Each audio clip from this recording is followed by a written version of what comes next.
Good evening, everybody. Welcome. I'm Miranda Seeloff.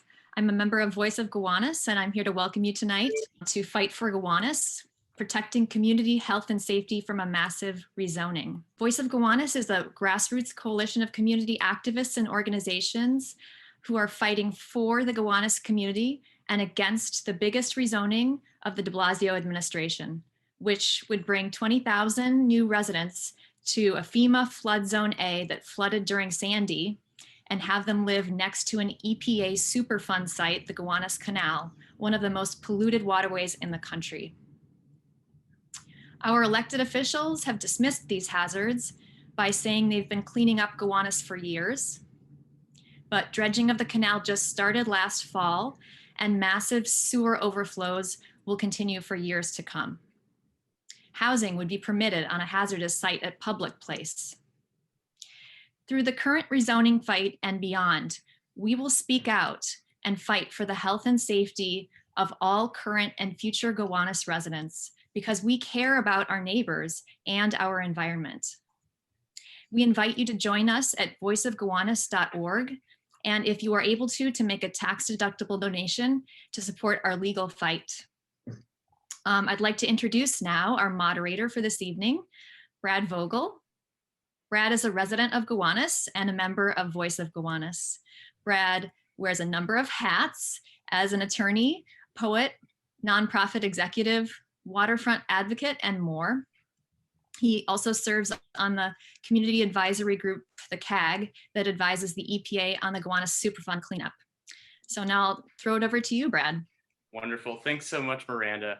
And really, this particular hat is just about keeping my pandemic mane in check to the extent possible. But thank you all for joining us this evening. It's wonderful to have you here. And the reason that we at Voice of Gowanus have called this panel discussion this evening is because we believe that a better way forward is possible for Gowanus. And what really, I have to ask, what are the stakes as we consider that path? The de Blasio administration has proposed rezoning Gowanus, our neighborhood here in Brooklyn, centered on the Gowanus Canal, an EPA Superfund site. If approved, this action would affect 80 square blocks of Gowanus and extend into surrounding neighborhoods. Tens of thousands of additional human beings would be added to our existing subway, sewage, traffic, and school systems. It would permit buildings 22 to 30 stories high, with most of their units being market rate, many of them located in FEMA Flood Zone A. And for those who were here in 2012, you know full well that the neighborhood flooded during Hurricane Sandy. The rezoning would be the largest of the de Blasio administration and would reduce overall area zone for manufacturing, displace at least 500 people, likely thousands, and to date, no racial impact study has been conducted. Low-income housing would be permitted on a manufactured gas plant site with plumes of coal tar running 150 feet below it, and combined sewer overflow tanks will not be built by the time the rezoning would permit construction to begin. It is not clear that NYCHA residents will benefit from the rezoning at their doorsteps in any way. And all of that would be imposed upon Gowanus during a global pandemic, with the city seeking to push it through using so-called remote hearings that do not comport with city law. The arrogance and the hubris of the proposed Gowanus rezoning is staggering. So staggering, in fact, that we've asked 4 experts to join us this evening to discuss tonight in greater depth so we can craft that better way forward. Why is tonight's discussion important? Very simply, it's for the health and safety of our community and the environment. And crucially, it's not just about that, it's also about the very political processes that we as residents can use to ensure our own safety and the safety of the environment. Those processes are under attack, and we will get into that this evening. This is in so many ways not about us, but about future generations and what we will leave as a legacy in this neighborhood. Now, without further ado, I'm going to get into, actually, I did want to make one last little note here. Since we are using Zoom this evening, I wanted to note that there is a big difference between holding a virtual panel discussion like this one and holding an entire community attempting to hold power accountable in the form of public officials in a virtual realm. There is a significant difference. And some of our speakers may just get into that yet this evening. But for now, let's hear about our speakers. So our first speaker, Jason Zakai, Esquire. He is a commercial litigator and land use, zoning, and preservation attorney in New York and New Jersey, representing individuals, businesses, and community organizations on a wide range of matters in city, state, and federal courts. Some of Mr. Zakai's representative cases include matters including the Lucerne Hotel, which you may have seen in the news recently, the homeless shelter on the Upper West Side, and the Clock Tower building in Tribeca. Jason, thank you for joining us. Thank you for having me. Alicia Boyd. Alicia Boyd is a political activist at the forefront of fighting gentrification and displacement. Alicia was instrumental in protecting the Crown Heights Flatbush Avenue community from a district-wide rezoning, leading the first community of color to stop a district-wide rezoning. She continues to fight a major development targeted at destroying the Brooklyn Botanic Garden and the Jackie Robinson Playground. And as someone who has joined her at a press conference there at that site, I will say she is quite the firecracker. Alicia, welcome. Thank you. Thank you for inviting me. I appreciate it. Absolutely. Our next panelist this evening is Professor Tom Angotti. Tom is Professor Emeritus of Urban Policy and Planning at Hunter College and the Graduate Center, CUNY, where he was the founder and director of the Hunter Center for Community Planning and Development. An activist in NYC community environmental issues, his books include New York for Sale, Community Planning Confronts Global Real Estate, and Zoned Out, Race, Displacement, and City Planning in New York City. Tom, welcome. Thank you. Great to be here. Thanks for joining us. And Maureen Koetz, Esquire, is principal of Planet A Plus Strategies. Ms. Koetz has served as counsel and advisor to the Senate Committee on Energy and Natural Resources, former Senator Domenici, and the EPA. She has sued to eliminate duplicative real estate LLC donations, has been a lead plaintiff in the successful LaFrac Gateway tenant class action suit, and a strategic advisor in the Two Bridges, Inwood, and South Street Seaport zoning actions. Maureen, welcome to the panel. Nope, I think you're muted. Here we go. One moment. Oh, still muted. 1 second. Okay, stop. I did it. You're set. I just wanted to point out you only named jobs I did before 1997. I have not been clipping coupons since then. I can assure you I had other positions. So some of those rezoning actions definitely sounded familiar to me. So I'm hopeful that you'll bring a few of your insights from those matters into our discussion tonight.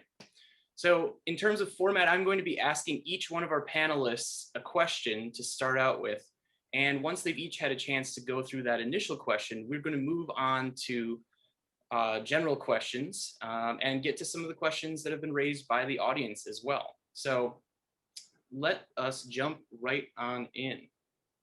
So I'd like to start actually with Tom Angotti. And Tom, given your background and experience for decades in assessing ULURP, and I want to take a moment here because we in Gowanus have to deal with not just an alphabet soup of acronyms.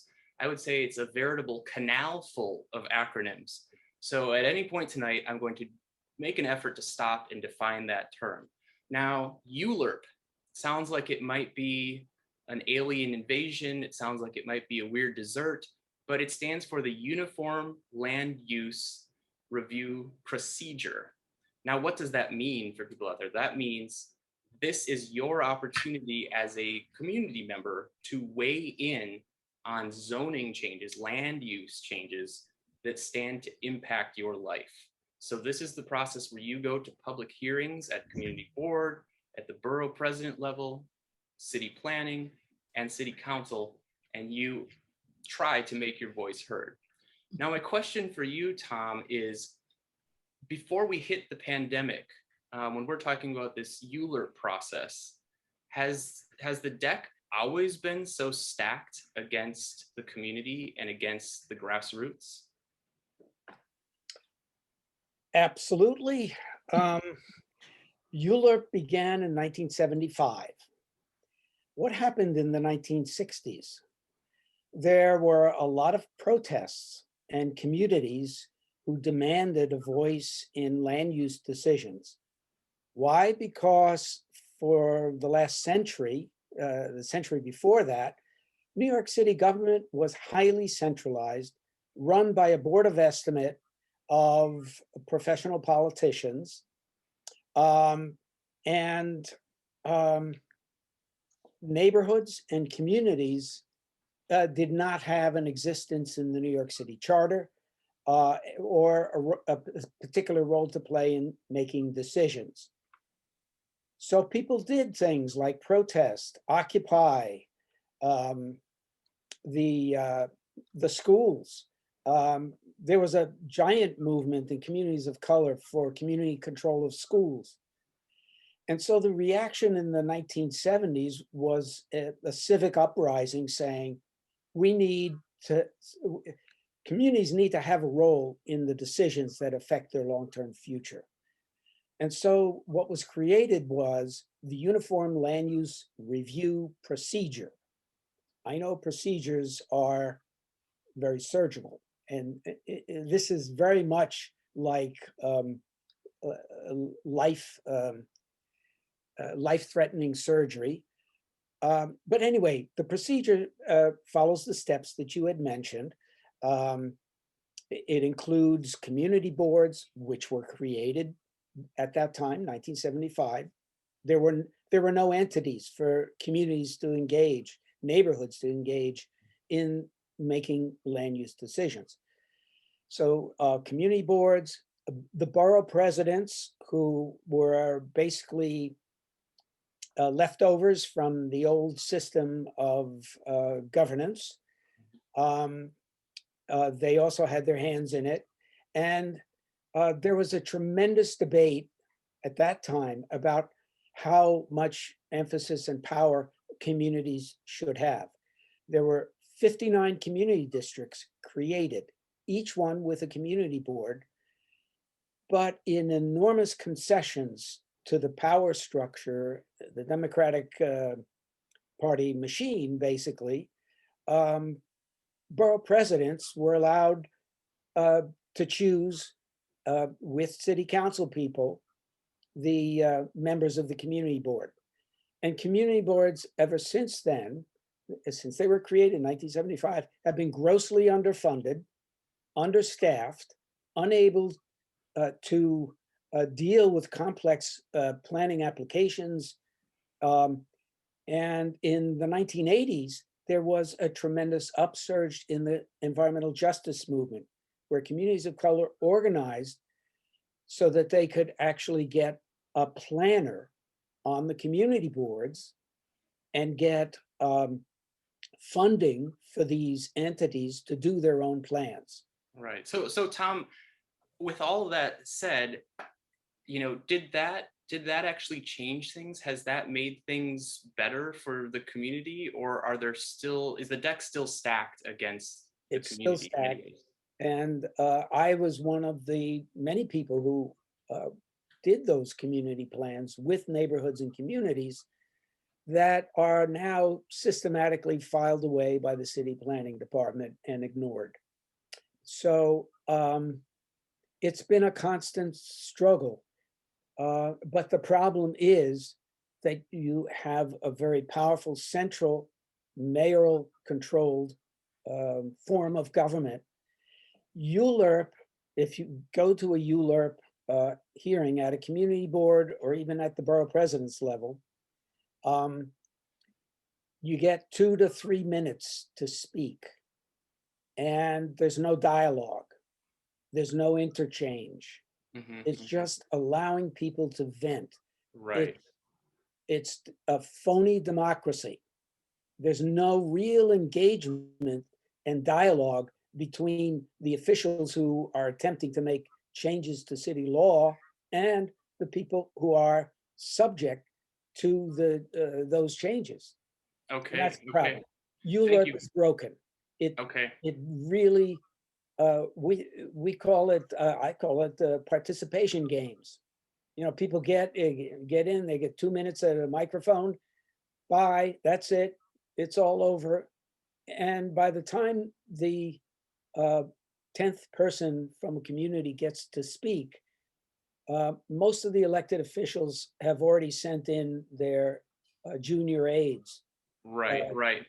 And I know, Tom, that many people on this call from various communities around the city, including Gowanus, have certainly experienced that in the past. And I did want to check in with another one of our panelists because of that broken ULERP system, and that was going into the pandemic.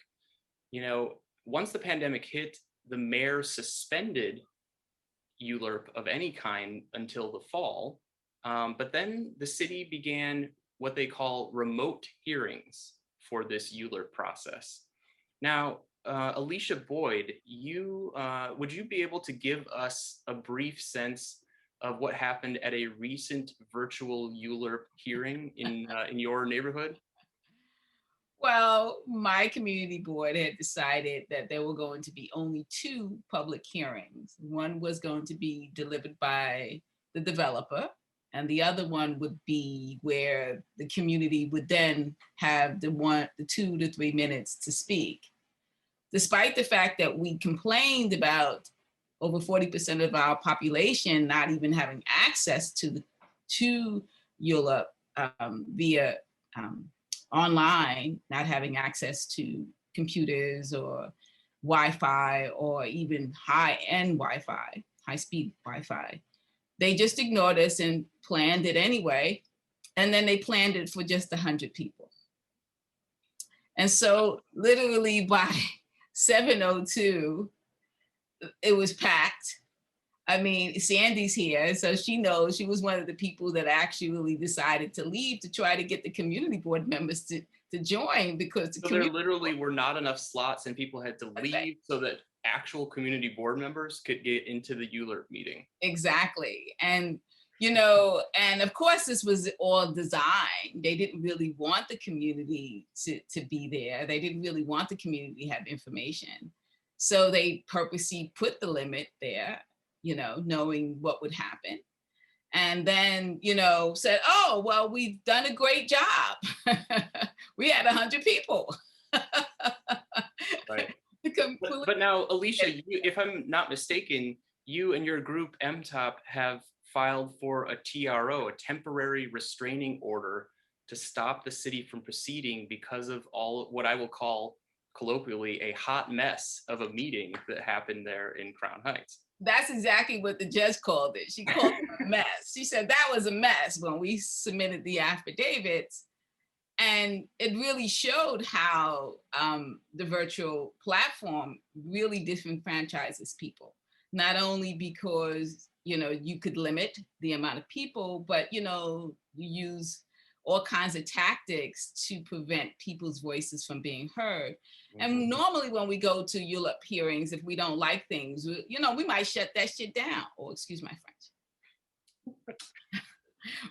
We might shut it down. Censor that in the tape, yes. Yeah, right. We might shut it down because we might just say, hey, it's so much nonsense. We don't even want to have this, you know, but that's a protest and you can't do that via Zoom. You have no way of really exercising your rights to say that you don't even like the process. You're kind of confined to this square. And if they don't like you, they mute you. And if you hold up a sign and they don't like the sign, they just blank you out altogether. Right. So it's a very unfair way of which they really curtail the voices of the people. Absolutely. No, thank you for sharing that. And that actually brings me to yet another one of our panelists, Jason Zakai, who is the attorney for Voice of Gowanus in the current lawsuit that's with the Kings County Supreme Court, and actually with the same judge as in Alicia and MTOP's case. Right. Rather interestingly. Now, Jason, there have been a number of cases focused on land use and ULERP where a judge at the lower level struck down the land use decision as being inadequate, and then it goes up to the next level, and the judge there says, well, you should have availed yourself of the political process, the ULURP process of land review. Now, what makes the Gowanus case different from that? Right. So in most cases, Article 78, that's a proceeding where you challenge a governmental decision, such as ULURP. In most cases, it's done at the end of the ULURP process. So after a 6-7 month process where it goes through each level, community board, board president, and you spoke about CPC, city council, then it gets to a decision, approval, and the community might say there were major problems, go to court to review it.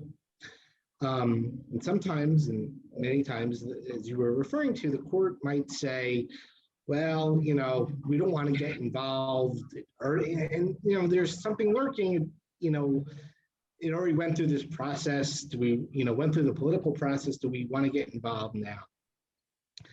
What makes our proceeding different in the Voice of Gowanus proceeding is that we're going in at the beginning of the process. This is not your run-of-the-mill garden variety Article 78, because we're seeking what's called a writ of mandamus. It's an old, legal term saying we want the city, in this case, to follow the law, to comply with the law before it actually happens. We're getting in before things happen because we know the city has said we're not going to follow the law. We're going to do things differently, right? And just to make sure everyone's clear who's here, Jason, we're not talking about the city following, say, a federal or a state law. We're talking about getting the city to follow its own law, correct? Well, yeah, following New York City law, the law of the city charter and the rules of the city of New York. But it also does implicate, as we demonstrate in our lawsuit, federal constitutional questions, the First Amendment, and Alicia was alluding to that as well. So, you were talking about when courts don't want to get involved. We saw that where in the Inwood rezoning case, where the court actually struck it down and went to the appellate division. Appellate division said, well, we don't really want to get involved. It's more of the political forum. Well, here we're saying, before we get into the political fora, we need to make sure that it's done correctly, done legally, and part of that is having in-person public hearings on ULURP. So Right. The community's voices are heard. Right. Okay. No, thank you very much. And, again, with our first three panelists who have just spoken, it's all about the process. It's about community members being able to influence the political process that is going to affect them and their lives. Now, let's talk about what people might be more concerned about if they think they can get through that process and actually have impact in that process. What is there at the other end of it? What are we trying to raise as real substantive issues? I know that for many people on this call, environmental concerns and health concerns in this proposed Gowanus rezoning are of paramount importance, and there are quite a number of them. Now, our next panelist, Maureen Koetz, is our environmental expert this evening, and she has actually, Voice of Gowanus commissioned her to do work to conduct further research and analysis of the situation here in Gowanus. So my question to you, Maureen, is what would you say are the top 3 things that concern you in terms of the environmental impact of the proposed Gowanus rezoning? Well, thank you, Brad. I wouldn't be a sterling alumnus of the Mary Louis Academy in Jamaica, New York, if I didn't start this off with some Latin. So allow me to read you something very important from a fellow named Accursius. It goes, "Quius est solum, eius est usque ad coelum et ad infernos." And that means whoever is the soil, it is theirs all the way to heaven and all the way to hell. Now, the bad news is the good news is Accursius lived in the 13th century. The bad news is most New York developers still think he's alive and well and live by his admonitions. So I just want to add a quick caveat too, in that the planet, I don't use the E word. I just don't use the E word. The planet is not an adjective. The planet is comprised of air, land, and water assets. And one of the key elements we're always thinking about here when we do land use planning is because it's just the soil. And the air and the water are no longer included. It's like batteries, they don't come with. And so when you definitionally do land use planning, and this is a problem for all land use zoning actions, both procedurally and substantively, you may be taking care of the acreage and maybe even some of the airspace, but you're rarely handling the water carrying capacity, the discharges, the air shed, a goodly other part of the airspace, et cetera. So what are we dealing with? We're dealing with that in Gowanus. We're dealing with it in all rezonings. The air and the water are not included. So how do you make sure that developers do not manipulate the processes we do have to secure supplies of air, land, and water geocapital capacity to which they are not entitled? Those assets live in a public trust. Sometimes the trustee is the federal government, sometimes the trustee is the state government, and sometimes the trustee is the city. But whoever has got control of those assets, it's up to the public, or at least there's an opportunity for the public to make sure that developers don't get hold of them and certainly don't get a hold of inappropriate amounts. Right. Now in Gowanus, I mean, we have a significant interplay between the land and the water, and not just any water, but And the air. And the air. But, Right. things that come to mind are combined sewer overflow. Now, this is another addition to our alphabet soup tonight, CSO. This is basically when someone in Park Slope or Borum Hill or Carroll Gardens during a rain event uses the restroom, that goes straight down into the Gowanus Canal. Right. And we're talking to the tune of millions of gallons of this that happens every year. The canal water has been condemned to be a repository of toxins and residuals, against its will. And it has been forced into that kind of indentured servitude. Now, that's a water of the United States. It's tributary to a navigable water. So there are all kinds of federal entities that actually control how that water is used, either for navigation or other things, as well as discharge carrying capacity. So yes, the entire Red Hook area and a good part of Owl's Head, which is where Alicia is facing some of this developer grab on air and water, they are all overloaded right now. The sewage system can't take the load because the receiving water is already overloaded. It's not like there aren't enough pipes. It's that the water body is not sufficiently capacitized to take any more outflows. And when you're saying outflows, you're talking about this combined sewer overflow. Yeah. Either what comes through this, what we call the sanitary pipes, your sinks and your bathtubs and your personal areas, and then also the stormwater comes through, and those gallons combine in a wet weather event. And that kind of leads me to the third issue I was going to mention when you asked, the way the city has traditionally and structurally done its so-called environmental impact statements, which effectively are requirements documents. They're not impact statements really in this day and age. It's a nice term in 1969, but it's useless now. Those are requirements documents, and they're telling us how many units of the public air, land, and water they're going to demand we give them out of the public pools for them to convert for their own private use.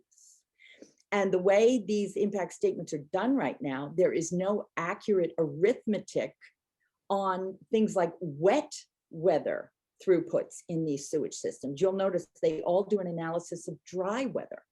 Right. And there's enough pipe and there's enough water, receiving water, to take what's going on on the day-to-day business. It's storms. So what you're saying, Maureen, is that So again, just to back up, an EIS, if anyone hears that term tonight, we're talking about the environmental impact statement. Right. This is something that gets prepared and is usually released right at the time that the ULURP, the land use review process, is certified. Many people in Gowanus, including Voice of Gowanus, asked for it to be released earlier so the community could actually review that because it's a complicated document. And Jason, I do believe that you asked for it to be released in court as well, right? Yeah, a bunch of times at hearings and in submissions. We know that it's ready. The city has said that it's ready to go, but they haven't released it yet. Right. So, Brad, if I may, yes. that kind of reinforces what we're talking about, that the city and the proponents of these actions don't want you to know what they're going to ask for and try to take. They want to give the communities the least amount of time to evaluate and understand so that we maybe don't notice that they're taking more than the supply system has available for them to take. I mean, I'm stunned looking at Red Hook and Owl's Head, both wastewater treatment plants. Red Hook is a wastewater treatment plant. Owl's Head is a wastewater treatment plant, two of 14 in the city. And each one of them can only capture in the 70s and 80% of what's coming through the storm and the sanitary sewers now. Right. And that doesn't count everything that's been built in downtown Brooklyn, Atlantic Yards, Pacific Park, whatever they want to call it. And then Gowanus added in on top of that. Plus, and Governor's Island would be. And now Governor's Island, which goes into, that's another 1 million gallons that they probably haven't mentioned. Right. No, okay, well, thank you. And there's more to come on the environmental front, certainly. We have not yet even... Geocapital front, the geocapital asset front. Yes. But we have not yet even talked about a site that many people in Gowanus are concerned about, and that's a site that's referred to as public place, but also known as a manufactured gas plant site, or MGP. Let's throw another one into the soup. We will get to that very shortly, but I do have a sort of general question here for our panel, and that's, what do you make of the city's continued claims that proceeding with the Gowanus rezoning during the pandemic is a, quote, urgent need, one that cannot wait until the pandemic has receded? Any thoughts on that? Well, I'll just say, of course, it is urgent, because they want to make sure that the mayor and the city council people who have already approved this project will still be in power by the time this project comes to city council. So for them, it is urgent. That's right. Because if they wait, you have a new mayor, you have a new city council person, and then you might have to renegotiate. And Jason, oh, go ahead, Tom. Well, yeah, I think that's the real source of the urgency here. I do have to give credit to Brad Lander, because he is trained as an urban planner, and he gives more attention to the process of planning than most do. But he's term limited, on his way out, and I can't imagine he's thinking about anything else except his next job. So I think that's why it's the responsibility of others and people who live in Gowanus and people who live around Gowanus and everybody who cares about the environment to really pick up the cudgel and get rid of this awful rezoning proposal.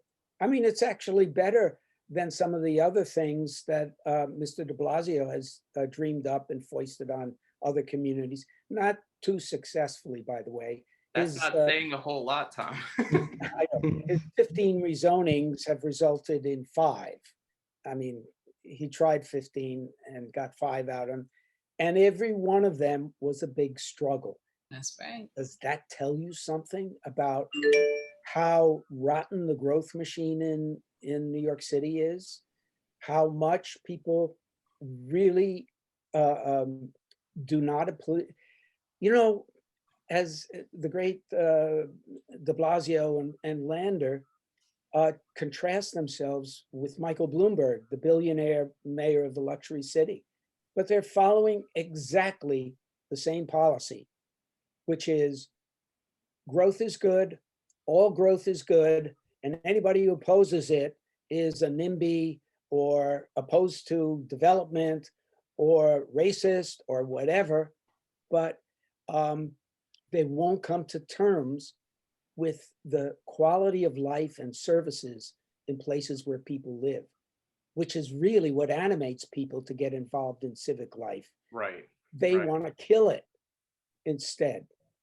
Right. No, and Tom, that refrain that you mentioned, this sort of just build, build, build, we oftentimes hear also that it's about affordable housing.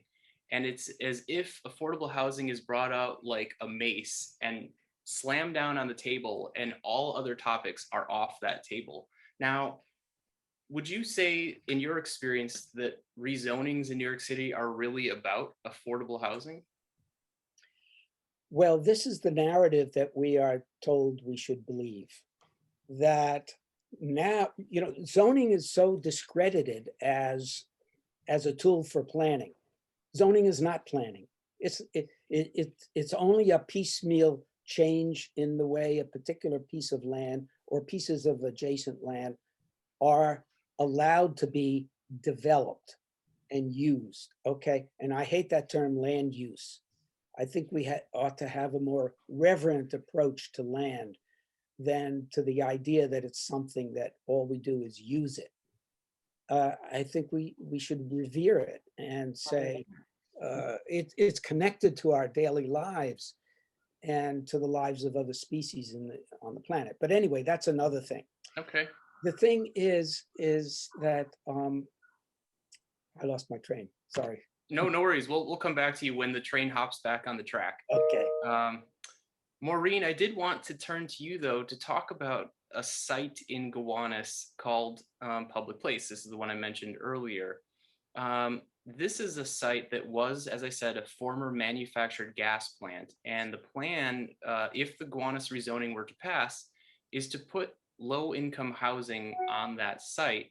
As I understand it, there's remediation being done on that site, but it will not actually remove all of the coal tar plumes. And coal tar is a carcinogenic substance that's a byproduct of this gas manufacture process from back in the day. Could you let us know what sort of risks are we talking about at this site? Well, if there's anybody on this call who thinks a coal burning electricity plant is a bad idea, they need to spend a little more time with the coal reconfigurations that used to go on to turn them into town gas, to turn that material into town gas before we had natural gas. So the manufacturing gas process essentially reprocessed coal, and it left every residual negative aspect of coal behind on that site. And it was done for so many years that all those benzenes and toluenes and other coal tar components sunk down into the soil because there was just more and more and more coal gasified year on year on year for decades. And New York's got over 200 of these sites. There's 3 of them right around Gowanus. Right now, are these sites where, again, in your estimation, it's wise to place a school or place housing? I don't see it. I ran sort of the jobs I've had since 1997. I was the acting assistant secretary of the Air Force for installations, environment, logistics. And I had a $500 million annual Superfund program that I supervised. And we had multiple NPL sites that we were cleaning up. And I cannot think of any instance where contamination of this kind would ever have been remade into housing. We always made everything into a ball field or open space. The Department of Energy is another one that has done a very good job of converting areas with residual contamination into open space of various kinds.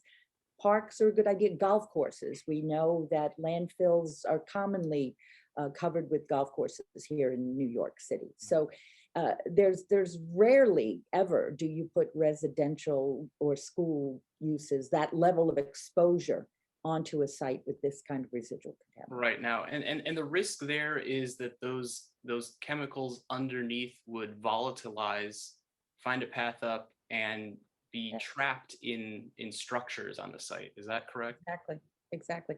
There's another, one more quick component about this. Those chemicals also still do move around underground and make their way sometimes into the canal itself. Now, you've got a lot of different entities going on. You've got EPA and Superfund, you've got EPA doing Clean Water Act, you've got the New York DEC. But there's another statute that people don't know a lot about called the Rivers and Harbors Act, and it's got a section that makes it illegal to put anything into a navigable water as well, and that includes a discharge. And it's also very interesting to think that it is against the Rivers and Harbors Act, and I'd love to hear more from the other lawyer on the panel. It's against the Rivers and Harbors Act, Jason, to instigate the release of material. So I'm mulling over the very idea that what happens when they start digging down and they have to drop pilings deep enough to secure whatever that, it may be that they can excavate and get rid of the ground and pour some concrete, but they're going to have to drop pilings to steady that building. You can't architect on a flat slab.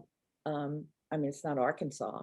So I don't, whatever they're going to do there has some very interesting non-Superfund, non-Clean Water Act release components to it. Okay. No. Speaking of mandamus. Very good to know. That's a Okay. good point, Maureen. Can I add Tom, yes, please. just one thing at the bottom of all of this, really deep down with all the muck, is for the longest time, the city's approach to environmental quality review has been to deal with it on a site-by-site basis. So that's why they think zoning is the tool that you can use. In an area like Gowanus, okay, so we'll just invite the developers in. Every developer will have to remediate the site that they're on and meet requirements set by the city for remediation to make sure that it's safe. Well, one by one, and individual lots, but you're in a giant basin where everything is sloshing around and has been for a century. So there's no guarantee that individual site remediation is going to be the solution in the long run.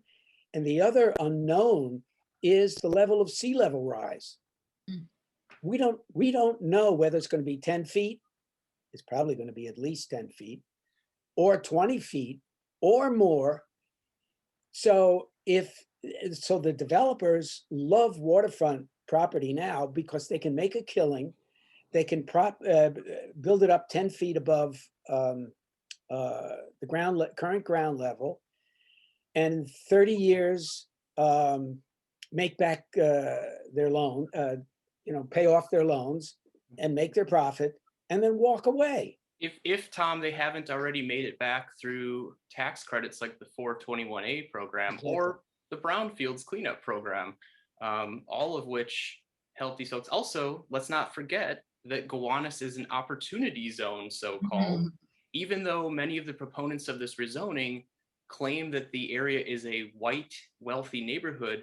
At the same time, somehow, with the other hand, it's called an opportunity zone, which requires it to be something else. A little bit difficult to figure out how to juxtapose those two things. If I could, Brad, too, this brings up another problem with the ULURP trying to zone the land with no effectively comparable process to zone and allocate the air and the water. And because the EIS is not really set up to be a supply management and a supply allocation system. I mean, it can very easily be, but right now people don't think of it that way. So they don't manage the data that's in it that way. So what happens is you've got user upon user upon user duplicating a requirement for the same amount of airshed or water discharge carrying capacity or water supply or airspace or whatever it may be. And there is no effective sort of area-wide regional supply and allocation system. And when the feds drop out and don't participate and help, it gets even worse because DEP is trying to give away assets that they don't own or control. Right, right. And I did want to go to you, Alicia, because both at Public Place, where we're putting, if the rezoning passes, low income people would be put on this site. And then we haven't even talked yet in general about flooding. Flooding is a significant problem in this neighborhood. And at the far upper end of the canal, we have a number of NYCHA housing facilities. And those are, especially Gowanus houses, are located on very low land. What does this, thinking about this from an environmental justice perspective, is this anything new that we're seeing here in this rezoning? Well, I think first you have to question whether or not you made the statement that low income people will be coming into that development site.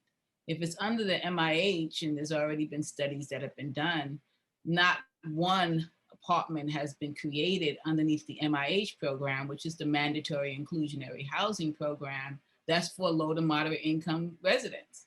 And the reason why is that underneath the program, the developer has options. They can target certain types of people for certain types of incomes. And because it's up to the developer to decide those options, the developer always targets the middle class to upper middle class. So normally they'll target people who make $80,000 all the way up to $175,000. And so, they say they're going to put low to moderate income because that is an option that's underneath the program, but then that's not what the developer chooses. And so not one apartment that has been created by the MIH program has actually been for low to moderate income. So let's be careful about the language there. Mm-hmm, mm-hmm. No. And of course, as far as, the only reason why the city would be even worried about NYCHA at this point is because they already have a plan to capitalize on NYCHA. They've been taking NYCHA and selling it to developers as a way to make money. And all that's been happening is that the NYCHA residents are being pushed out. And again, a higher end population is coming in. And so that would be the only reason why they would be concerned. As far as it being in the flood zone. Otherwise, you think they really care? They don't. Yeah. Well, thank you for that. It's a good reminder for all of us, I think. And Tom, I did want to go back to you on Public Place for one moment before we move along. Public Place, again, this former manufactured gas plant site with coal tar underneath. This was originally taken by the city back in the 70s and given to the Parks Department. Am I correct in saying that? Because I'm wondering, how did it transfer from the Parks Department to DCAS to HPD? And we're getting to alphabet soup here, but suffice it to say, other city agencies. How did it move through that process to the present without any public input? Well, it's a bit of a mystery. I was working with the city planning department at that time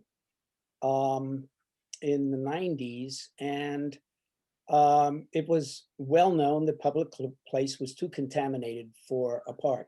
It was a convenient category that was set aside that would leave open the possibility of turning it into a recreational site. The Parks Department wanted nothing to do with it because it's highly contaminated. And it was just a way of kicking the football down the field, kicking the decision down the road so that they were in court trying to get the gas company to pay for remediation and so forth. So it's been a long story, but I also remember the city planning department, the chief planners and city hall at that time were dead set on converting what was then still an active manufacturing area into for residential development, hell bent on it. And this was before the big wave of gentrification. There were still a lot of small businesses there, manufacturers, and industries and trucking and so forth. Mhm. But the city planning department had a singular focus on residential rezoning.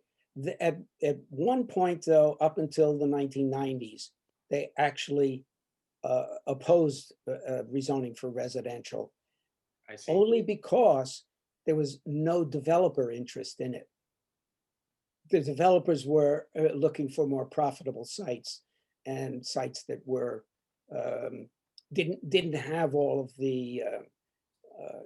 But now they've run out of all the contaminated sites to redevelop on the waterfront. They've got Greenpoint, Williamsburg, Right. and you know, so what's left is Gowanus and Red Hook. Right. Red Well, Hook had a whole well, set of I other. think it's interesting because what's left is sort of, you know, it's from a developer's perspective of they don't want to develop elsewhere because it doesn't bring them the returns that they want ideally.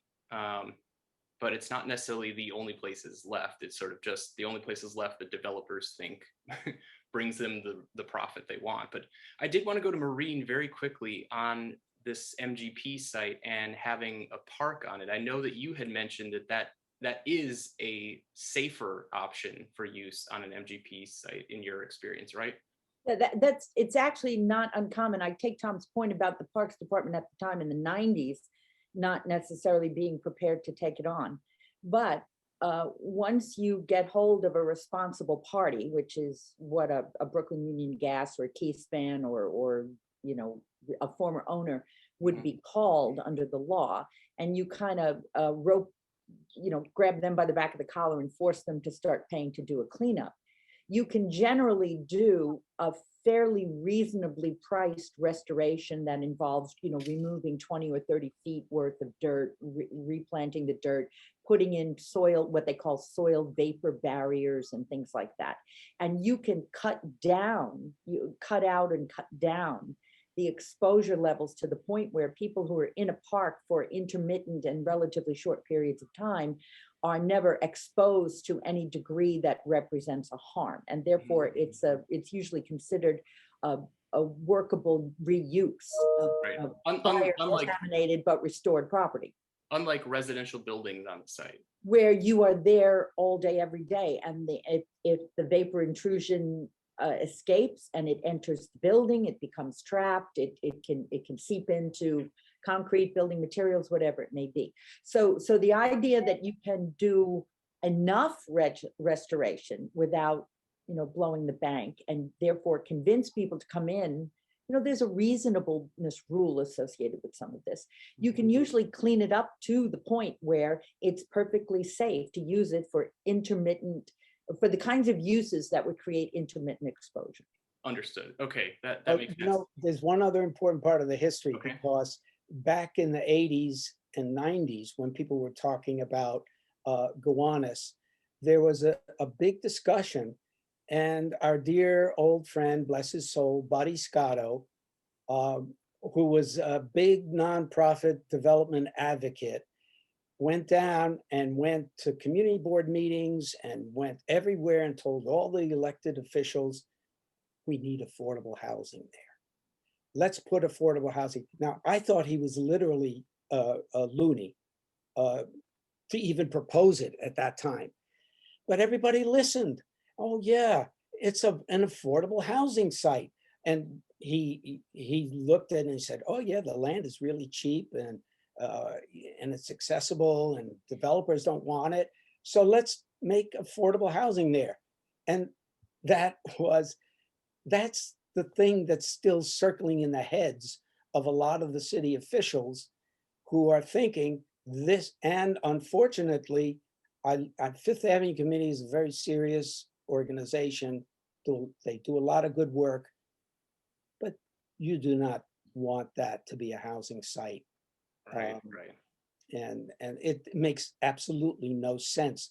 Putting low-income people at risk, at high risk, you do not believe the environmental impact analyses that are getting done by developers. Right, right. Okay. You know, I'm going to take a question that has come in from the audience here, and then there's one more after that that we'll do, and then please direct any questions that you might want to have asked to Miranda Seeloff, and that's Miranda, and the last name is Siellaff. Please send a direct message to her with your question. Miranda will go through some of those questions, some of the questions that were submitted when you registered, and we will ask some of those of our panel. Now, my next question is for Jason Zakai, the attorney for Voice of Gowanus. Jason, someone has asked us, what should average citizens do to engage with and raise concerns about the proposed rezoning? What can one do in the face of the juggernaut of city agencies, developers, politicians, and nonprofits under these conditions? Well, the first thing that comes to mind is the old-fashioned way of reaching out to your elected officials, calling, emailing, their social media, and make your voice heard on what your position is on these rezonings. And if you oppose and make that loud and clear, and it should get through to your electeds. And Jason, just to jump in, also your unelecteds, right? Because the Right. community board is not actually an elected body. Of course, both elected and the unelected, and look out for groups like Voice of Gowanus that are very active and already out there, and join and talk to the leadership there about what you can do and what part you can do, what is going on, what kind of protests, what kind of conferences are happening that you can join, things like that. Right. No, thank you. And one thing I will throw out is that if you are interested in supporting Voice of Gowanus, it does, it costs a little something to keep a legal defense fund going. So you can visit voiceofgowanus.org if you would like to make a contribution. We would certainly appreciate it. Any other questions, or not questions, but Alicia, thoughts on how to impact the process as a citizen? Well, we always take, various different strategies in order to try to push for our agendas. However, each one has its limits. We do try to make our elected officials accountable by protesting, sending letters. We also file lawsuits because we realize that that's a very effective way, at least to hold some of our elected officials accountable.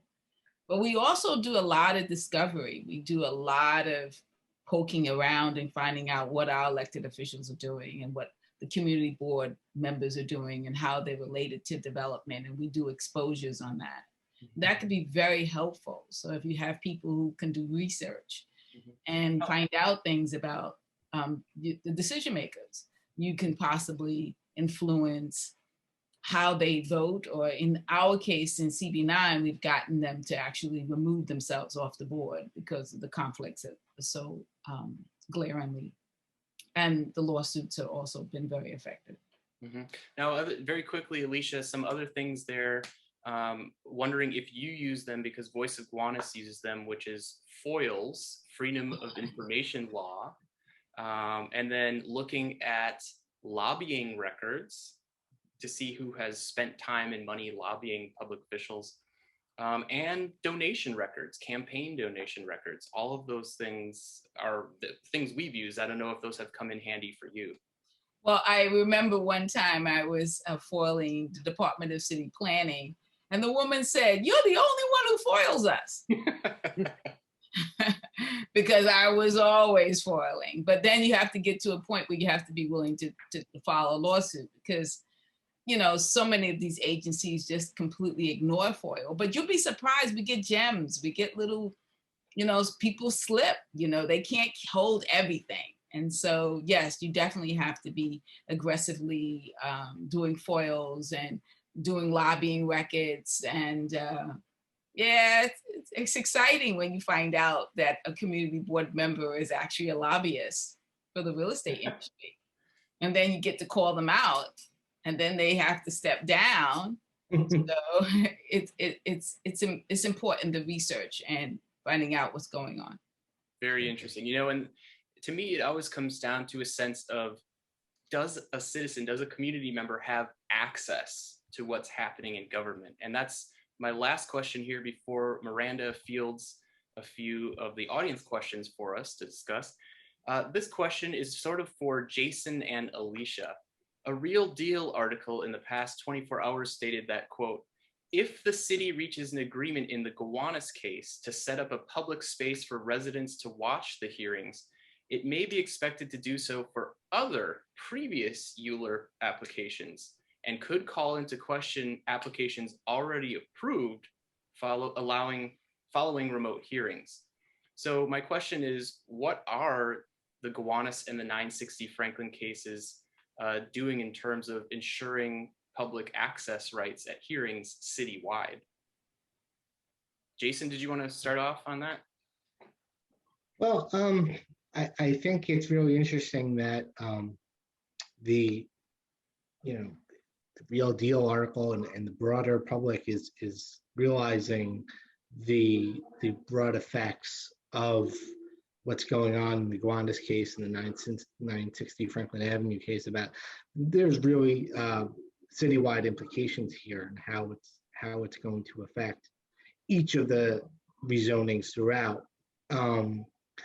It's kind of too early to say, but that's something that we are pushing here, that any outcome has to ensure that there is enough access for the broader community and that people can make their voices heard. There's transparency, there's that public participation, and we need to make sure that happens here. Got it.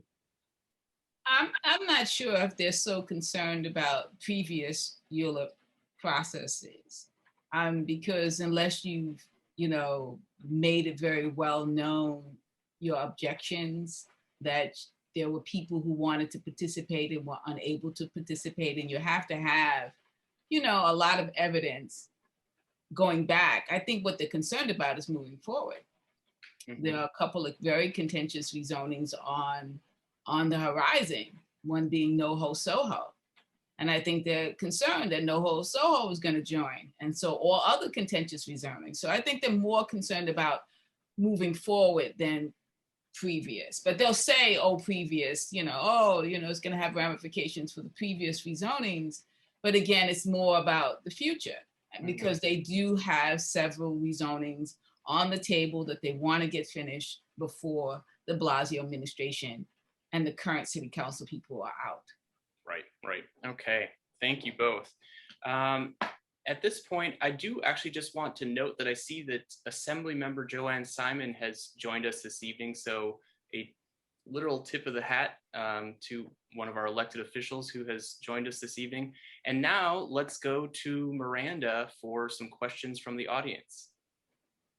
Thank you, Brad. So I think we have quite a few questions relating to the environment.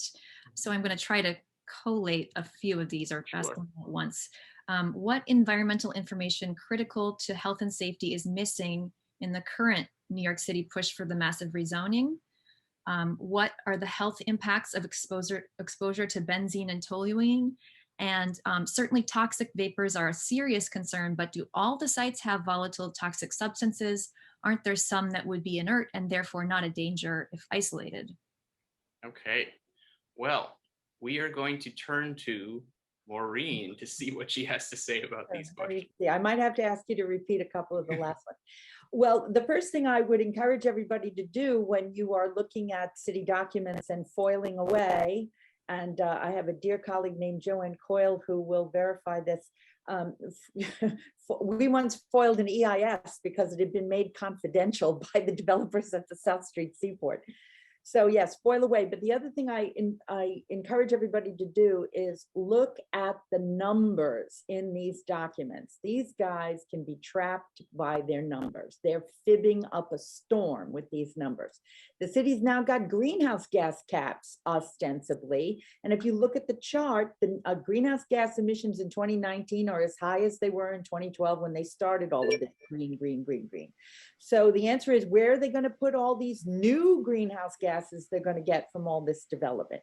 And that's a cumulative impact. The greenhouse gases from 960 Franklin, and the greenhouse gases from downtown, and the greenhouse gases from Atlantic Yards, and the greenhouse gases from NoHo, they all go into the same receiving body known as the New York Metropolitan Area Airshed.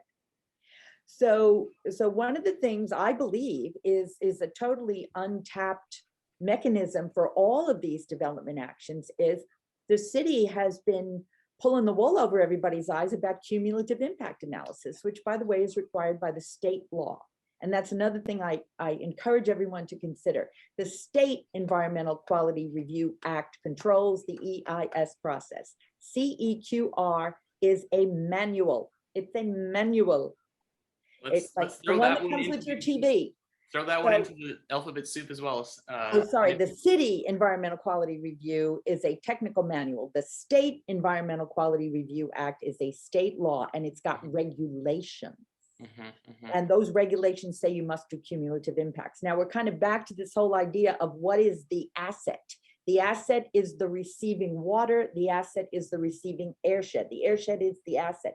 If you load too much stuff in the air, you load too much stuff in the water, it's like an occupancy rate. You figuratively drop the floor out if it would be a building. An overload is violating the occupancy rate. So you get in trouble for safety. So look at those documents and read their numbers and talk to your neighbors. I have to thank everyone who's sending me notes about how many additional developments are going on in these sewer sheds already. So, by the time we count it all up, they're going to blow their Clean Water Act permits and their CSO administrative orders and things like that. So then the other thing to consider is you may be able to control volatilization. You may. But let's bear in mind, these MGP sites were manufactured, they were zoned manufacturing. And I don't know how often you go from manufacturing to residential. You can go from manufacturing to commercial. And you can even go from manufacturing maybe to open space. But you rarely make those two leaps to go from manufacturing to residential. So I'm not sure. You'd have to do a lot of cleaning up at these sites. And when the coal tar is 150 feet down, I'm not sure you can do it and make it safe. Okay, thank you. And Miranda, any other questions in that sequence that we should have Maureen take a look at? Well, I'd like to move on a little bit. So there's a few about city government. Does Mayor de Blasio have the legal authority to suspend any New York City rule? What is the number one thing that the council can do legislatively to take back power from the real estate lobby? Well, I would like to answer that because I just filed the response papers concerning that. Most people don't understand, but there's definitely a separation between the executive branch and the legislative branch. The legislative branch is supposed to create the laws. That's your city council people. They go in there, they create the laws, where the executive branch is supposed to enforce the laws. And there's supposed to be a very clear distinction. However, what just happened was the mayor, overstepping his boundaries, decided to create a temporary law called an emergency law, where he actually changed the law and decided that there were not going to be in-person hearings as the city charter mandates, but now they're going to be virtual.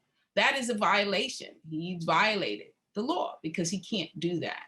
And it's really clear that that needs to be enforced and understood, because if you're enforcing the law, that's your duty. If you're creating the law, that's your duty. The two shall not mix and join. Right. Jason, any thoughts on this separation of powers point?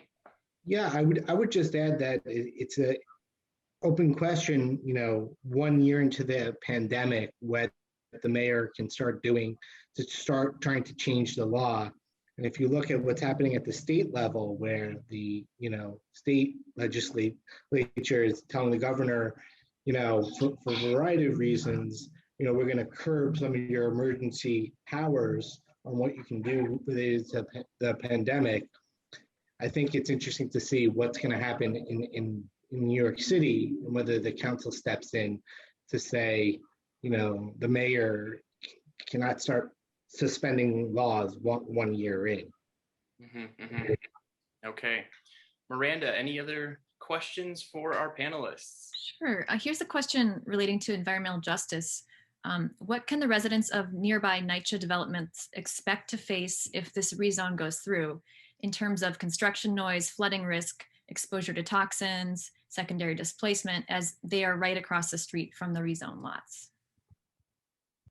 Tom, do you have any thoughts on that from your experience? Yes, yeah. I'm glad for that question, because this is really an important part of the cynical discourse that's been put forth. That this rezoning is all about equity, and what this administration has tried to do, and Brad Leonard is doing it, is connecting affordable housing and racial justice with growth and development.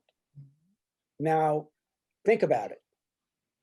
You're going to integrate the city by developing it. Is that right? What happened in the last century when we had all of this development and it became more segregated than ever? Exactly. So growth and development do not yield the equitable, the fair city, and the city of affordable housing. It just doesn't work. But this is also a developer's narrative that they're trying to. Listen, the way we're going to get equity is through growth. And no, how do we get public housing? We got public housing because federal government put up capital to build public housing and to maintain it until it didn't. And now we have the largest public housing stock in the country, and the city under Mr. de Blasio, who claims to be an advocate for equity, is turning it over to the private sector so that they can manage it under Section 8 rental assistance, instead of repairing and putting the capital dollars into public housing that it really needs. And so I think this is a game that is being played. The Gowanus rezoning is going to help public housing. We're not going to rezone you. No, but we're going to help get you money. And how are we going to get you money? Well, we're going to help you to sell the air rights over the public housing so that we can build more affordable housing that will be built and run by the private sector and not necessarily improve the quality of your life. So it's a giant scam against public housing. And I think it's probably one of the worst, aside from public place, this is the worst aspect of this rezoning. Thank you, Tom. We have time for one or two more questions here, and I apologize in advance because I know there are more questions than this panel can possibly handle.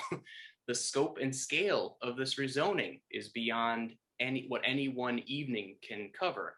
But Miranda, let's go to our next question, please. Okay, so maybe we can have some comments on the CSO plans from the city. There's been a new stormwater retention proposal, and can the panel comment on the new CSO plans if that would affect what will be going on with the CSO in the canal? Right, thank you. And just to make clear, and I don't know how familiar the panel is with this very specific thing, it's the city's proposed stormwater rule that would, in theory, impose some limits on what individual property owners could do in terms of runoff, in terms of stormwater, in terms of on-site storage, as it relates to how that wastewater would go into the canal and load the system. So any thoughts in general on that, Maureen? Well, yeah, so this is not an M4 stormwater rule. This is a citywide rule. Yes, citywide, Okay, this as I understand it. So let's go back to the general idea of combined sewage outfalls in Brooklyn, right? It's sort of our two main sewer sheds in Owl's Head and Red Hook. Those areas have been feeding Gowanus Canal and the East River for hundreds of years, and Newtown Creek. That's another area that has suffered a lot of CSO. So a couple of things happened with CSO that we talked about earlier. You have sanitary flows from people's houses and businesses and Barclay Center, and then you have stormwater, and they can go into the same sewer at the same time. So in order to control CSO, you either have to build bigger wastewater treatment plants with bigger pipes so that you can process more water and only put out clean water. Or what another important aspect of this is that we change the infrastructure to green so that more of the stormwater is absorbed by green roofs, by permeable pavements, by tree boxes, by rain barrels, by a host of rain fountains, all kinds of things. And then that means the water doesn't go into the sewer system at all, and therefore you have less water coming out to CSOs. This is a great idea. That's why Barclays is getting their green roof finally. You see this cropping up here and there. The question is, how much green infrastructure can they put up to control the stormwater? But then how much development can they put up, which keeps adding sanitary levels?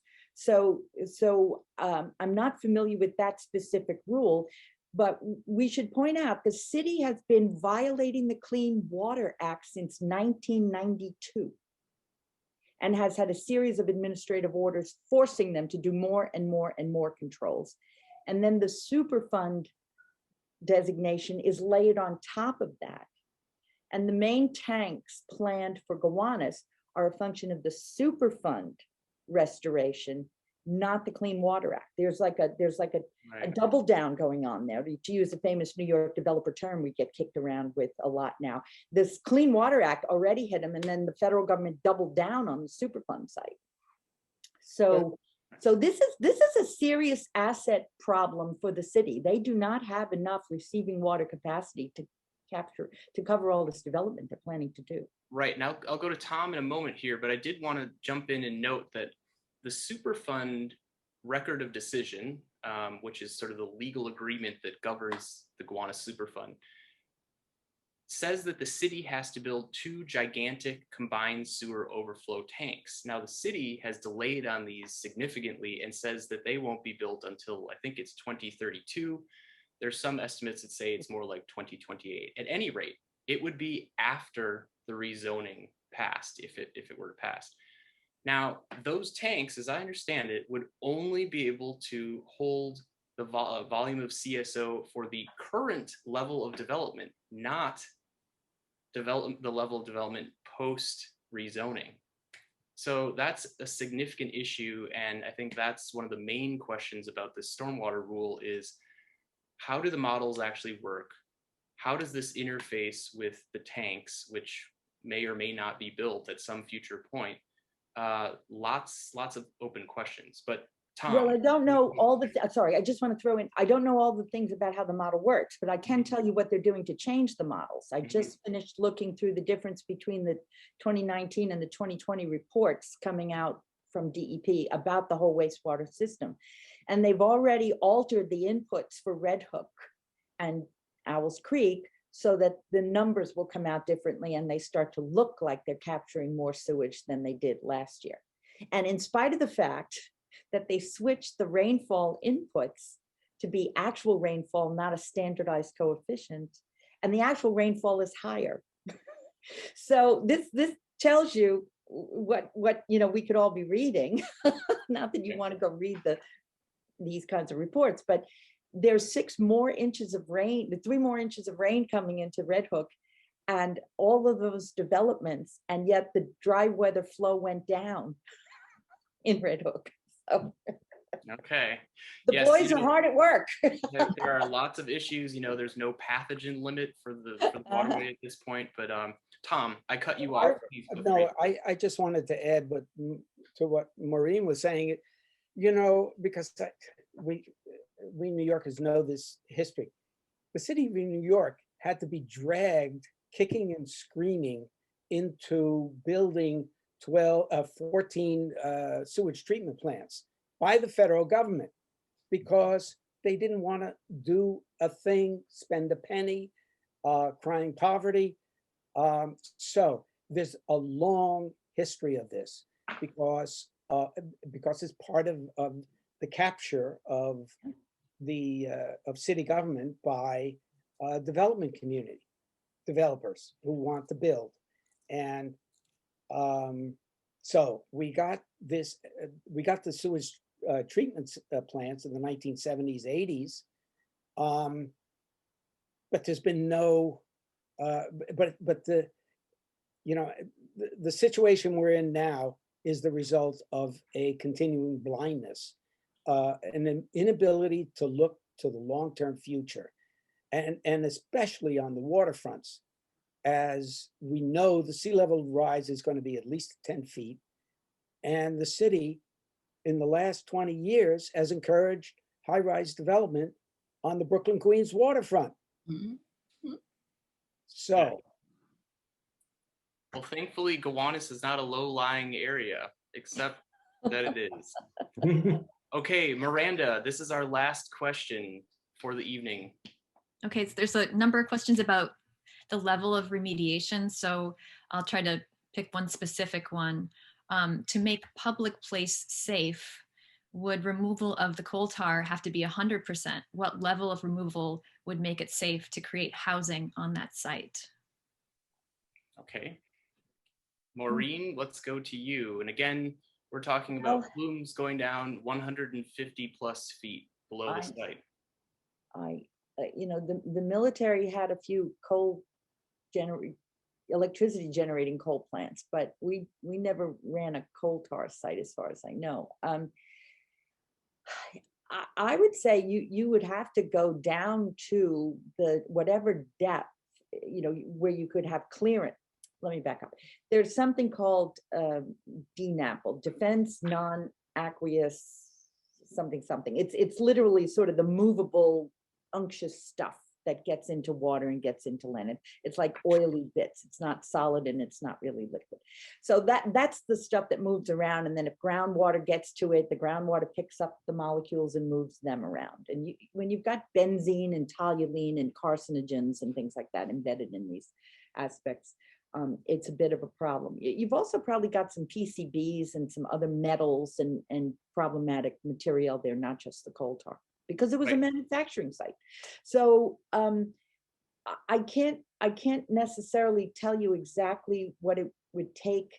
You'd have to dig down further, I think, than the 20 feet they're saying they're doing right now. And then you really need some serious vapor intrusion barriers. I mean, you'd have to really engineer these barriers to a significant degree.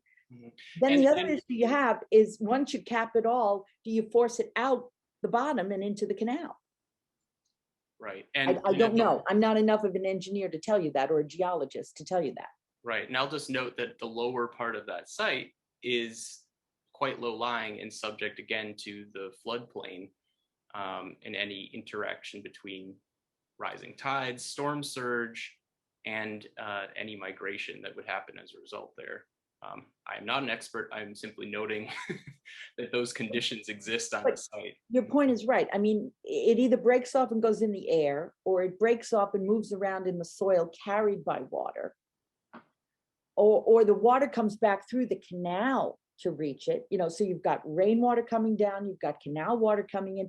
There's a lot of migratory potential for whatever that residual is. And it's significant. The documents do make clear there's a lot of stuff there. There's a lot of molecules spread around in that soil at lots of different levels. So I don't know, if you really need to, do we really need to make a coal tar site housing? It really, it becomes a cost effectiveness issue, not just the justice, yes, the justice, yes, the reality, yes, the everything else. And then on top of that, the economics. Okay, thank you. Well, I just want to say a true thanks to our panelists this evening. They are all here sharing of their time with us and their expertise and their experience. And I cannot tell you how grateful we are here at Voice of Gowanus for all of your input tonight and your insights. So thank you. Our pleasure. Thank you. Thanks to everyone. I just have to say, I'm really thrilled. We still have almost everybody from the beginning. Yes, yes. No, it's great. And, one more time before we go here, if one of the Voice of Gowanus team members can put it in the chat again, voiceofgowanus.org, if you would like to help out our legal defense fund to keep our efforts going. But I did want to take everything we've discussed tonight and bring it back a bit to why are we here? Why are we engaged in this civic endeavor together? And it is because we care about people and we care about our neighborhood. Those are important things to remember amidst all the alphabet soup, all the bureaucracy, all of the power plays, all of the things that obfuscate and all of the distractions and pressures in our lives these days with the pandemic and job loss and you name it. Let's keep sight of the end goal, which is to make sure that we have a safe, healthy, livable neighborhood when the dust settles. And with that, I would like to turn it over to Miranda for some parting words from Voice of Gowanus. Well, thanks again so much to our panelists tonight for sharing your expertise with us. It's been really wonderful to hear from each of you, little slices, and I feel like we're all just still scratching the surface of a very complex issue. So thank you so much. And thanks to Brad Vogel for moderating our discussion tonight. Thank you so much. Thank you everyone for being here with us, and we really do gain strength from fighting together for a better future for Gowanus. And we are so grateful for all of your support, for being here with us, and for any donations that you can possibly give to the Gowanus Legal Defense Fund at voiceofgowanus.org.